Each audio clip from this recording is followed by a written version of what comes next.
जय हिंद एवरीवन। अगर आप पूरे भारत में किसी भी राज्य से हो, आप तैयारी कर रहे हो टीआर आर्मी एग्ज़ाम की, आपका सपना है टेरिटोरियल आर्मी में जाने का, तो प्यारे दोस्तों आज की क्लास रहेगी आपके लिए। आज की क्लास में हम साइंस के बहुत सारे इंपॉर्टेंट क्वेश्चन जो है डिस्कस करेंगे, साथ साथ में कुछ चीज़ें जो है आपको पढ़ानी है, जिससे कि आपको ये चीज़ें क्वेश्चन के तरीके से नहीं, बिल्कुल आप अगर इनको थोड़ा ध्यान से प्रैक्टिकली तो आप नहीं कर पाओगे, बाकी आप इस तरीके से आपको करा दूँगा कि आपको ऐसा लगे कि हाँ हमने ये चीज़ें प्रैक्टिकली की है। ठीक है, चलिए दोस्तों, कुछ चीज़ें हैं जो आपको अच्छे से यहाँ पे इमेजिंग द्वारा दिखाई जाएगी और उसको मैं समझाऊंगा, बहुत अच्छे से एक्सप्लेन करके बताऊंगा कैसे क्या होता है। आज का जो हमारा टॉपिक रहेगा पाचन तंत्र के बारे में रहेगा और उसके भाग के बारे में पढ़ेंगे, उसकी मुख्य संरचना पढ़ेंगे। ठीक है, वो सारी चीज़ें हम पढ़ने वाले हैं यार बहुत ही अच्छे से। ठीक है, ये क्लास आपकी दो पार्ट में डिवाइड रहेगी, 20-20 मिनट की दो क्लास आपके लिए रहने वाली है। ठीक है, जैसे कि आपको पता है क्लास आपकी 20 से 25 मिनट की रहती है, तो आज की क्लास में भी हम धूम मचाएंगे और बहुत सारी चीज़ें ऐसी कर रहे होंगे जो एग्ज़ाम में आपको देखने को मिल जाएगी। क्लास आपको पता है ओल्ड डिफेंस एग्ज़ाम के लिए रहेगी, जहाँ पे साइंस का पोर्शन पूछाता है, चाहे वो स्टेट एग्ज़ाम हो, सेंट्रल गवर्नमेंट की कोई भी जॉब हो। वहाँ पे जहाँ पर भी मतलब साइंस का पोर्शन होता है, यहाँ से आप अपना साइंस का पोर्शन जो है वो कंप्लीट कर सकते हो बहुत ही ईजी बेहतरीन तरीके से और बहुत ही कम समय में। चलिए दोस्तों, बिना देरी के क्लास को स्टार्ट करते हैं और हम सारी बातों को समझ लेते हैं कैसे आपका यहाँ पे जो भी एस क्वेश्चन बनेगा वो सारी चीज़ें यहाँ से हम देखेंगे और साथ साथ में जो भी एक्सप्लेन करने की चीज़ें है वो आपको करी जाएगी। सबसे नंबर 1 पे यहाँ पे हम बात करने वाले हैं जो पाचन तंत्र का परिचय और मुख गुहा और दांत का विज्ञान यहाँ पे हम पढ़ने वाले हैं। सबसे पहले तो आपको पढ़ना है जो इम्पोर्टेंट है, सिर्फ वही हम चीज़ें पढ़ेंगे। जटिल और अविलेय भोज्य पदार्थों को भौतिक व रासायनिक प्रक्रियाओं द्वारा सरल विलेय तत्वों में बदलना पाचन कहलाता है। ठीक है, क्योंकि हमारे शरीर में जो है वो भौतिक और रासायनिक दोनों तरीके से है, रासायनिक क्रियाएं होती है और जो है भोजन टूट टूट के जो है वो छोटे छोटे टुकड़ों में जाके डिवाइड होता रहता है और लास्ट में जाके छोटे हाथ में पहुंच जाता है। जिसमें यहाँ पे बताया गया है पाचन तंत्र की जो है ना, पाचन तंत्र दो भागों में विभक्त होता है, मतलब दो पार्टों में जो है डिवाइड हो जाता है अलग अलग। एक पार्ट होता है आहार नाल, ठीक है, एक होता है साहक पाचक ग्रंथियाँ बोलते हैं, जिसको डाइजेस्टिव ग्लैंड भी बोलते हैं। ठीक है, ये दो होती है भाई, जिसमें आपको इन दोनों के बारे में थोड़ा सा ध्यान देना है। यहाँ पे पाचन क्रिया जो है वो कहाँ से स्टार्ट होती है, अगर आपसे क्वेश्चन पूछा जाए कि पाचन क्रिया जो है कहाँ से स्टार्ट होती है, तो आपको क्या बताना है, मुख गुहा से होती है।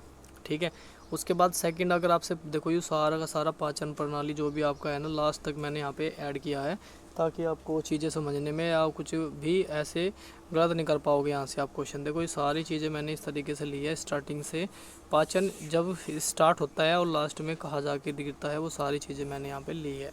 तो सबसे नंबर 1 पे आपसे पूछा जाए तो यहाँ पे आप क्या बता रहे होगे, उस चीज़ को समझते हुए यहाँ पे चलेंगे।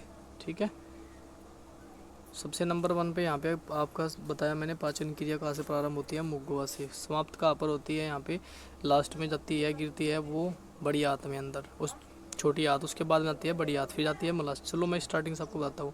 पहले मुख गुहा, उसके बाद आती है आपकी ग्रसनी, नली होती है गले में ही। ठीक है, उसके बाद गले के नीचे थोड़ा सा जो आपने देखा हो ना, यहाँ पे ये दो दो हड्डियाँ होती है ना, इनके नीचे होती है थोड़ी सी ग्रास नली। उसके बाद फिर थोड़ा नीचे आओगे आप तो यहाँ पे आपका आता है अमावस्या, उसके नीचे फिर आपका होता है लीवर, यहाँ पे आ गया लीवर, ये वाला आपका लीवर है देखो। उसके बाद फिर आपका आता है अग्नाशय, इसके नीचे जस्ट बिल्कुल आप देख पा रहे हो ना, ये वाली संरचना ये अग्नाशय है। और सबसे नीचे जो है ना, ये छोटी हाथ है, ये रही छोटी हाथ। उसके बाद इसके जस्ट नीचे मिलेगी आपको बड़ी हाथ। ठीक है, उसके बाद फिर नीचे आओगे तो यहाँ पे आपका मलाशय देखो, ये यहाँ से होके आ गई है प्रक्रिया जो है, ये आगे घूमते घूमते घूमती है ना। ठीक है, ऐसे आपको जो है मल बाहर आ जाएगा। इस तरीके से आपकी पूरी पाचन क्रिया चलती रहती है। उसके बाद आगे बढ़ते हैं, आगे भी हम चीज़ें वही डिस्कस करेंगे जो इम्पोर्टेंट है। मैंने ऐसे वैसे कुछ चीज़ें नहीं ली है, बस थोड़ा समझाने के तरीके से ही आपको थोड़ा मैंने एक्सप्लेन करूँगा। मानव के दांत जो है मसूड़ों के गड्ढों में धसी होती है, जिन्हें गर्त दंती कहते हैं। क्या कहते हैं उन्हें, गर्त दंती कहते हैं। जिस तरीके से देखो यहाँ पे इमेजिंग में दिखाया ना कैसे धसी होते हैं अंदर। और जीवन में दांत जो है वो दो बार निकलते हैं, इसलिए इन्हें जो है द्विवार दंती भी कहते हैं। एक तो होती है दूध के दांत, एक होती है स्थायी दांत। जो पहले आते हैं उनको बोलते हैं दूध के दांत, बोलते हैं दूध के दांत टूट गए इसके, तो भाई दूध के दांत आए अभी। ठीक है, इस तरीके से। उसके बाद आगे बढ़ते हैं, आगे वो चीज़ें हम यहाँ पे देखेंगे। तो चार अलग प्रकार के दांत होने पर उसे क्या कहती है, जब चार अलग अलग प्रकार के दांत हो जाएंगे उनको बोलेंगे विषम दंती। क्या कहा जाता है उनको, विषम दंती, हेट्रोडोंट्स कहा जाता है। इसका सूत्र होता है, इसको अगर आप दांतों की संख्या निकालने जाओ तो तंत्र सूत्र आपको याद होना चाहिए, जो कि बहुत इंपॉर्टेंट है।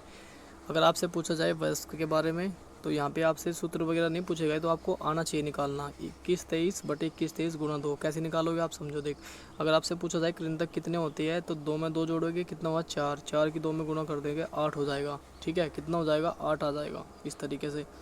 उसके बाद अगर आपसे पूछा जाए रंधनक में कितना होता है, रंधनक में होता है आपका, देखो 8 कैसे हो गया, 2 और 2 2, 2 ही हो गए, 2 ही 4 और 4 8 ऐसे हो गया। ठीक है, चलिए उस तरीके से आपसे पूरा पूछा जा सकता है कि रंधनक में कितनी होती है, 1 और 1 2 और 2 दूनी 4। ठीक है, अर्घ 4 नक होता है। उसके बाद इसमें फिर 2 और 2 4, 4 दूनी 8 हो जाएगा। फिर इसमें 3 और 3 6 और 6 दूनी 12 हो जाएगा। ठीक है, इस तरीके से आप जो है टोटल निकाल सकते हो। उसके बाद यहाँ पे आपको बताया गया है दांत के बारे में। ये दूध के दांतों में जो है वो प्री मोलर जो है अनुपस्थित होता है, इसमें मतलब ये पाया नहीं जाता इसमें। ठीक है, बाकी इसमें कृंतक भी होती है, रंधनक भी होती है और चार्वनक भी होते हैं, यानी कि इंसाइजर भी होता है, कैनाइन भी होता है, मोलर भी होता है। ठीक है, ये होता है, समझ गए आप। चलिए उसके बाद आगे बढ़ेंगे। आगे यहाँ पे दांतों की संरचना वगैरह दिखाई गई है बहुत अच्छे तरीके से। दांत का काम क्या है, कौन से दांत का क्या काम होता है, वो सारी चीज़ें यहाँ पे एक्सप्लेन बहुत अच्छे से की गई है। जो कृंतक होते हैं, इंसाइजर होते हैं, इनका काम होता है काटने का।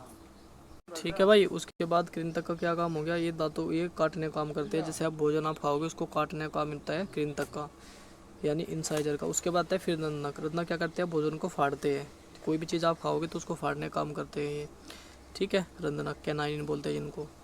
उसके बाद है अर्धचार्वनक, जिनको होता है, जिनको बोलते हैं प्री मोलर, और ये क्या काम करते हैं, चबाने का काम करते हैं। ये पीछे होते हैं आपके दाढ़ दाढ़ वगैरह होती है ना, ये वो काम करती है। उसके बाद है मोलर, ठीक है, यानी कि चार्वनक, इसको करके आप काम करते हैं, ये काम करते हैं पीसने का, भोजन को बढ़िया तरीके से घोट देते हैं और अच्छे से उसको जब वो अंदर जाता है। ठीक है, उसके बाद यहाँ पे दांतों की संरचना वगैरह दी गई है, ये आप देख भी रहे होगे। दांतों की जो ऊपरी सतह होती है, इसको सफ़ेद भाग होता है, इसको क्या बोलते हैं, इनेमल।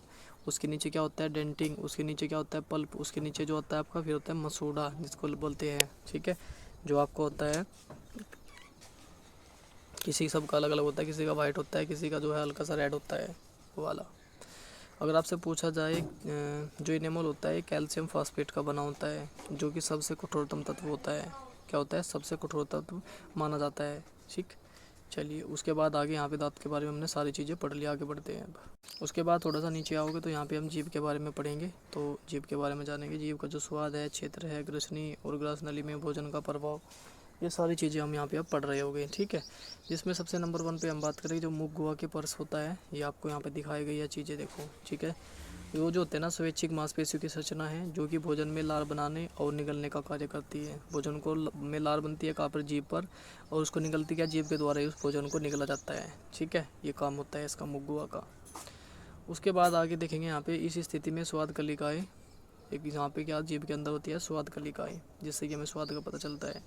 ठीक है, और ये अग्र भाग जो होता है इसका, ये बताता है मीठा, पार्श्व भाग आपको बताता है नमकीन व खट्टा, और जो पीछे का भाग होता है वो बताता है कड़वा।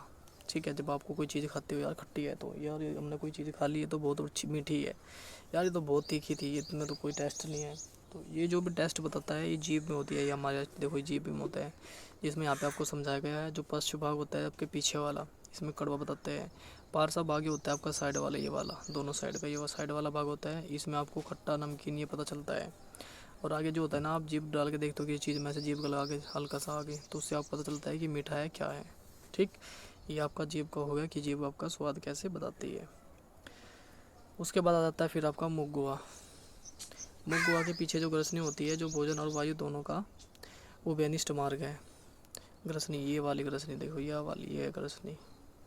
ठीक है, ये वाली, इसका काम क्या होता है, भोजन और वायु दोनों का मार्ग होता है। यहाँ से आप जो है सांस भी लेते हो और भोजन भी इसी से जाता है आपको होकर। यहाँ एपोग्लास्टिक नामक ढक्कन जैसी संरचना होती है, जो भोजन को यहाँ पे निगलने में और सांस लेने में दो है, भोजन और श्वास नली को बंद कर देती है, ताकि भोजन फेफड़ों में ना जा सके। ये काम होता है इसका। जो यहाँ पे एपोग्लास्टिस होती है, देखो ये ढक्कन जैसी संरचना होती है, लग रहा ये ढक्कन जैसी संरचना है, देखो ऐसी। तो ये क्या काम करती है, भोजन को जो है फेफड़ों में जाने से रोकती है। इसका ये मुख्य कारण है, मुख्य काम जो है इसका यही होता है। उसके बाद आता है फिर आपको नीचे जाओगे तो नीचे आती है आपकी ग्रसनी। तो ग्रसनी के बारे में देखेंगे। यहाँ पे ग्रसनी जो है आगे जाके जो है क्या काम करती है, ग्रसनी आगे जाके जो है ग्रास नली में जो है खुलती है, जो कि 25 सेंटीमीटर की इसकी लंबी जो नली होती है इसकी 25 सेंटीमीटर की होती है। अगर पूछा जाए ग्रास नली की लंबाई कितनी है तो 25 सेंटीमीटर आपको बता देना है। उसके बाद अगला है, थोड़ा सा और आगे बढ़ेंगे।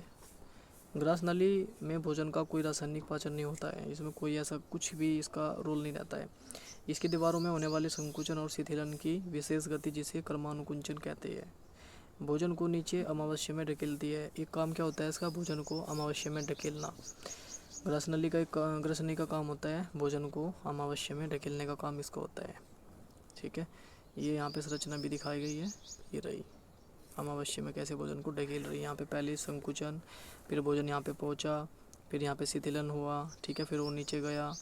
तो इस तरीके से भोजन का अच्छे से बताया भी गया कि कैसे कैसे पहुँचता है। ये रहा क्रमाकुंचन द्वारा भोजन का प्रभाव। उसके बाद आता है फिर आपका जठर रस का संगठन कैसे होता है। इसमें हम बहुत सारी इंपॉर्टेंट चीज़ पढ़ेंगे। आपसे यहाँ से पूछा जाए कि अमावस्या जो होता है आहार नाल का सबसे चौड़ा, और अगर आपसे पूछा जाए अमावस्या का आकार कैसा होता है तो आपको बताना जी आकार का होता है। कैसा होता है, जी आकार का। पूछा जाए यहाँ पे भोजन कितने टाइम तक ठहरता है तो यहाँ पे भोजन जो है 3 से 4 घंटे तक यहाँ पे ठहरता है। ठीक है, कितने टाइम तक होल्ड रहता है, 3 से 4 घंटे तक यहाँ पे भोजन होल्ड रहता है। आपको याद रखना है अमावस्या के बारे में। और भी इम्पोर्टेंट चीज़ है अमावस्या के बारे में, अमावस्या की आंतरिक ग्रंथियों से जो है जठर रस निकलता है। गैस्ट्रिक जूस कहाँ से निकलता है, अमावस्या की जो आंतरिक ग्रंथि है उनसे निकलता है। और जो अत्यधिक अम्लीय होती है जिसका पीएच मान कितना होता है 1.5 से 2.5 होता है। ठीक है, कैसा होता है, जो रस द्वारा से निकलता है वो अम्लीय होती है और उसका पीएच मान आपको याद रखना है 1.5 से 2.5 होता है। उसके बाद आगे देखेंगे यहाँ पे जठर रस में मुख्य रूप से क्या है, क्या पाया जाता है। जठर रस के अंदर पाया जाने वाला, आपसे पूछा जाए कि एक जठर रस में जो है मुख्य रूप से हाइड्रोक्लोरिक अम्ल पाया जाता है। क्या पाया जाता है, HCl पाया जाता है। भाई आपको याद रखना, पूछा जा सकता है आपसे। ठीक है, जठर रस में कौन सा अम्ल पाया जाता है तो आप यहाँ पे बताओगे कि HCl पाया जाता है। उसके बाद यहाँ पे पेप्सिन भी और रेनिन और म्यूकस भी पाए जाते हैं, पर स्पेशल में जो क्वेश्चन बनता है वो HCl का ही बनता है ज़्यादातर। ठीक है, चलिए उसके बाद जठर रस के घटक और भोजन का पाचन, वो भी सारी चीज़ें हम यहाँ पे करेंगे। तो सबसे पहले तो हम यहाँ पे HCl के बारे में पढ़ रहे होंगे। नंबर 1 पे HCl है। HCl का काम क्या होता है, भोजन को एक तो अम्लीय बनाता है। अगर पूछा जाए HCl का क्या काम होता है तो जठर रस में, तो आप बताओगे कि ये जो है भोजन को एक तो अम्लीय बनाता है और हानिकारक जीवाणु को मारता है, और पेप्सिन एंजाइम को ये एक्टिव कर देता है। जो पेप्सिन होता है जिससे प्रोटीन का पाचन होता है उसको जो है ये एक्टिव कर देता है। उसके बाद यहाँ पे पेप्सिन आ गया, जिसमें क्या करता है ये प्रोटीन और पेप्टोन्स और सेल प्रोटोइज को तोड़ता है उसमें। ठीक है, मतलब सिंपल देखा जाए तो पेप्सिन का काम ही प्रोटीन का पाचन होता है। रेनिन का काम क्या होता है, रेनिन एक एंजाइम है जो दूध के घुलनशील और प्रोटीन को कैसीन में बदलता है। ठीक है, जिसको मतलब देखा जाए, आपने बोला कि दूध में पाए जाने वाली कौन सी प्रोटीन होती है, कैसीन। ठीक, इस तरीके से क्वेश्चन यहाँ पे बन जाता है। दूसरा काम होता है मुख्य रूप से बच्चों में सक्रिय होता है। ये जो ज़्यादातर एक्टिव रहता है, ये पेप्सिन जो है, रेनिन जो है वो बच्चों में ज़्यादातर एक्टिव रहता है। उसके बाद आता है फिर म्यूकस है इम्पोर्टेंट, इसको भी पढ़ेंगे म्यूकस को भी। तो म्यूकस के बारे में यहाँ पे, म्यूकस जो है अमाशय की ये आंतरिक परत के अंदर होता है, ये अंदर होता है, और HCl की संगंध अम्लीयता के जलने से ये सुरक्षित रखता है, बिल्कुल मतलब सुरक्षित रहता है। HCl का मेन रोल इसका जो है HCl से जुड़ा होता है ये। उसके बाद यहाँ पे हम और देखेंगे तो अमावस्या के पाचन के बारे में, अमावस्या में भोजन का पाचन कैसे होता है। तो यहाँ पे सारी सूचनाएं बताई गई है कैसे। फर्स्ट नंबर पे भोजन जो है अमावस्या में प्रवेश करने के बाद जठर रस के साथ मिलता है, उसमें फिर क्या होता है, फिर अमावस्या की जो मांसपेशियाँ है, मांसपेशियों द्वारा भोजन का जो है मतला होता है, जैसे चून को गूदा जाता है ना, इस तरीके से होता है। फिर उसके बाद फिर मथने के बाद भोजन क्या करता है, भोजन जो है वो गाढ़े पेस्ट यानी कि गाढ़े पेस्ट में बन जाता है। इस तरीके से देखो ये बन गया गाढ़े पेस्ट में। ठीक है, ऐसे बन जाता है। और यहाँ पे वो क्या कर रहा है, इसको गोथला बना दिया, मथना बना दिया, इसको गूँथ दिया ऐसे। और यहाँ पे क्या होता है, यहाँ पे संरचना दी गई है, देखो यहाँ पे सारा जो भोजन है वो अलग अलग पार्ट में डिवाइड है। ठीक, चलिए उसके बाद यहाँ पे कुछ चीज़ें हैं ये पढ़ लेते हैं जो इम्पोर्टेंट लग रही है। जठर रस जो है भोजन को रासायनिक रूप से आंशिक पचाता है, थोड़ा सा पचाता है, और छोटी आंत में पाचन के लिए उपयुक्त बनाता है। मतलब उसको इस तरीके से काबिल बनाता है कि वो छोटी आंत में जाकर आराम से डाइजेशन हो सकता है भोजन का। ठीक है, इस तरीके से। उसके बाद आता है फिर भाई लार ग्रंथियाँ, ये भी बहुत इंपॉर्टेंट है, और यकृत के कार्य के बारे में पढ़ेंगे। और भाई पित्त रस का जो है रहस्य हम जानने वाले हैं यहाँ पे। ठीक है। सबसे पहले तो हम यहाँ पे मानव में जो है लार कितने जोड़ी होती है पूछा जाए, फर्स्ट क्वेश्चन है 3 जोड़ी लार होती है, एकदम बताना है। और प्रतिदिन कितने लार निकलती है, 1 से 1.5 लीटर लार जो है वो निकलती है डेली। लार का पीएच मान आपको पूछा जाए तो हल्का अम्लीय होता है, 6.8 होता है। कितना होता है, 6.8 आप बता दोगे, ठीक। चलिए उसके बाद आगे बढ़ेंगे तो यहाँ पे आप देख पा रहे होगे, चित्र आपके सामने है। पैरोटिड सबसे बड़ी लार ग्रंथि होती है। अगर आपसे पूछा जाए सबसे बड़ी लार ग्रंथि का नाम बताओ तो आप क्या बताओगे, पैरोटिड। इसमें क्या होता है, वायरस संक्रमण से गलसुआ रोग होता है। अगर इसमें वायरस हो जाए तो इसके वजह से गलसुआ रोग हो सकता है आपको, ठीक है, ये आपको याद रखना है। ये रही तीनों जोड़ी लार ग्रंथियाँ। नंबर 1 पे आपकी पैरोटिड है जो सबसे बड़ी लार ग्रंथि होती है। उसके बाद है सब मैंडिबल, उसके बाद है फिर सब लिंगुअल। ये 3 तरीके से आपकी जो है लार ग्रंथि होती है। तीनों के नाम आपको याद कर लेने चाहिए। उसके बाद फिर आगे बढ़े होंगे तो यहाँ पे लार का जो है टाइलिन एंजाइम स्टार्च को माल्टोज में बदलता है और लाइसोजाइम जीवाणु को नष्ट कर देता है। लार में पाए जाने वाला एंजाइम टाइलिन, ठीक है, याद रखना है आपको। काम क्या होता है, ये भाई स्टार्च को जो है माल्टोज में बदल देता है, ये आपको याद रखना है। इम्पोर्टेंट क्वेश्चन है ये भी, तो आपको ये भी याद रखना है भाई, ठीक है। चलिए उसके बाद यहाँ पे लार की संरचना और कार्य के बारे में, इसका पीएच मैन कितना होगा, 6.8 हल्का अम्लीय है। टाइलिन जो है स्टार्च को माल्टोज में बदल देता है। और लाइसोजाइम जो एंजाइम होता है उसका काम क्या होता है, जीवाणु को नष्ट करना। यहाँ पे कुछ छोटा सा रिवाइजन था जो आपने अच्छे से किया। चलिए उसके बाद आगे बढ़ते हैं, हम यहाँ पे आते हैं लीवर के बारे में, यकृत के बारे में पढ़ते हैं थोड़ा सा। यकृत जो है मानव शरीर की सबसे बड़ी ग्रंथि होती है जिसका वजन होता है 1.5 किलो होता है। कितना होता है, 1.5। लीवर का वजन आपसे पूछा जा सकता है कितना होता है, 1.5। सबसे बड़ी ग्रंथि का नाम पूछा जा सकता है, लीवर बताएंगे। और भाई इसके द्वारा जो है पित्तरस का निर्माण होता है। पित्तरस का निर्माण किसके द्वारा होता है, ये भी पूछा जा सकता है, लीवर बताएंगे। और ये कहाँ पर जमा होता है, ये पित्ताशय में जमा होता है। ये भी आपके लिए इंपॉर्टेंट क्वेश्चन है। उसके बाद अगला आगे थोड़ा सा हम पढ़ेंगे तो पित्तरस जो है क्या होता है, पित्त जो है वो अक्सार्य होता है। इसका पीएच मान 7.7 से 8.6 होता है, 8.6 होता है। इसमें कोई भी पाचक एंजाइम नहीं होता है। इसमें कोई भी पित्तरस में जो है कोई भी पाचक एंजाइम नहीं होता है। फिर भी यह वसा के मलसीकरण के लिए अनिवार्य है। जिसमें हम बात करें बड़ी बूंदों को छोटी बूंदों में तोड़ना, इसका काम जो है बड़ी बूंदों को छोटी बूंदों में तोड़ना, ठीक है। उसके बाद यकृत के हम कार्य के बारे में पढ़ेंगे तो यहाँ पे नंबर 1 पे आपका अमोनिया को यूरिया में बदलता है। अतिरिक्त ग्लूकोज को ग्लाइकोजन के रूप में संचित करता है। विटामिन ए डी ई के का भंडारण भाई इसी के अंदर होता है, ठीक है। विटामिन का ए डी ई के का भंडारण जो है इसी के अंदर होता है। यहाँ पे बताया भी गया है कैसे कैसे क्या करता है। ये रही तीनों की तीनों चीज़ें जो मैंने आपको बताई, अमोनिया को यूरिया में, ग्लूकोज को ग्लाइकोजन में, और विटामिन का यहाँ पे जो है ये करता है संचारण यानी भंडारण। उसके बाद पित्तरस के बारे में यहाँ पे एक छोटी सी जो एक्सप्लेन दिया गया है, ये आप पढ़ लेंगे। बाकी मैंने आपको करा दिया ये चीज़ें, ठीक है, ये आप पढ़ लेंगे। उसके बाद थोड़ा नीचे आएंगे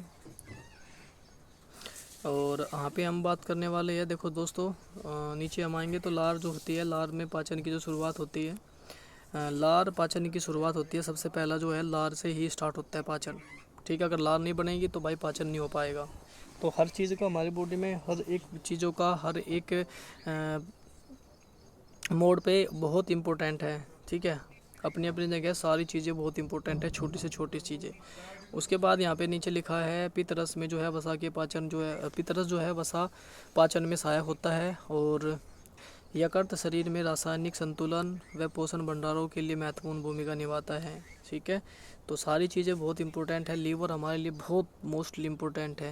देखो हर चीज़ इंपॉर्टेंट है, ये नहीं कि यही ज़्यादा इंपॉर्टेंट है, पर थोड़ा सा नज़र देखे जाए तो वो भी इम्पोर्टेंट है। अगर ये देखो कि लार भी इम्पोर्टेंट है, लीवर भी इम्पोर्टेंट है, पित्तरस भी इम्पोर्टेंट है, सारी चीज़ें इंपॉर्टेंट है अपने आप में। यहाँ पे जो भी चीज़ें बनाई गई है उनका कुछ ना कुछ कार्य ज़रूर है भाई, ठीक है, जिस वजह से जो है वो चीज़ें इम्पोर्टेंट हो जाती है। और यहाँ पे पित्तरस के बारे में मैंने ये चीज़ें बताई, आपको पढ़ लेनी है। इसका जो है अक्षारीय मतलब इसका पीएच मान क्या होता है, आपको अगर पूछा जाए बाइल जूस के बारे में तो इसका पीएच मान कितना आना है तो आपको बता देना है, ठीक है। इसका कार्य क्या होता है, तो वसा की जो है मलसीकरण होता है, वसा का मलसीकरण करता है और बड़ी बूंदों को छोटी में तोड़ देता है। तो ये आपको याद रखना है, ये आपसे पूछा जा सकता है। उसके बाद इसमें कोई भी पाचक एंजाइम नहीं होता है। देखा आपने, इसमें कोई एंजाइम नहीं होता है, पाचक एंजाइम, ठीक है, जो भोजन को पचाने का काम करे, कोई भी नहीं होता है इसमें। तो दोस्तों यहाँ पे आपकी पहली क्लास यानी कि पार्ट 1 आपका यहाँ पे फिनिश करते हैं हम। और 20 मिनट की मैंने आपको बोला था कि 20 मिनट की वीडियो होगी, तो 20 मिनट ही आपके कंप्लीट हो चुके हैं। और नेक्स्ट वीडियो जो आने वाली है उसमें हम जो बचा हुआ पार्ट है वो सारी हम चीज़ें डिस्कस कर लेंगे, ठीक है। क्योंकि ये इंपॉर्टेंट चीज़ें हैं, ये मैंने एक्सप्लेन आपको इसलिए की है क्योंकि यहाँ से क्वेश्चन बनती है और वही चीज़ें मैंने यहाँ पे आपको कराई है। अगर आप इसको बेहतरीन तरीके से करोगे तो बिल्कुल भी आपका एक भी क्वेश्चन गलत नहीं होगा। देखो मैंने बहुत सारे क्वेश्चन आपको बताए, इनसे रिलेटेड जो बनते हैं वो सारे आपको अच्छे से करने हैं। तो कोई भी क्वेश्चन है तो आप कमेंट कर सकते हो और अपनी तैयारी के लिए लग जाइए। आपके पास ज़्यादा टाइम नहीं है, अक्टूबर में आपकी भर्ती स्टार्ट हो रही है। तो जो भी भाई अभी तक अपनी तैयारी में नहीं लगे वो अपनी तैयारी में लग जाइए। नोटिफिकेशन आपको जल्द ही मिल जाएगा दोस्तों। और अपनी तैयारी ज़बरदस्त जोर शोरों से अपनी स्टार्ट कर दीजिए। और मिलते हैं फिर नेक्स्ट वीडियो में, तब तक के लिए जय हिंद, जय भारत।